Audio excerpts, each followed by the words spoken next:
નમસ્કાર, હું છું કેતલ અને આપ જોઈ રહ્યા છો CB24। પાણીને લઈને ગુજરાત અને રાજસ્થાન વચ્ચે વિવાદ સર્જાયો છે। રાજસ્થાનથી ગુજરાત આવતું પાણી રોકવાની ચીમકી ઉચ્ચારવામાં આવી છે।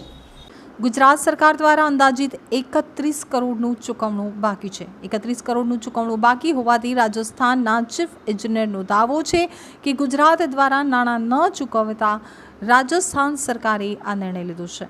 કરાર આધારિત પાણી ન મળ્યાનો કડાણા સિંચાઈ વિભાગનો દાવો છે। તેમાં કડાણા ડેમમાં બાંસવાડા ડેમમાંથી પાણી બંધ કરવાની ચીમકી આપવામાં આવી છે। મહીસાગરમાં જળને લઈ જંગની શરૂઆત થઈ ગઈ છે। ગુજરાત અને રાજસ્થાન વચ્ચે જળને લઈ વિખવાદ સર્જાયો છે।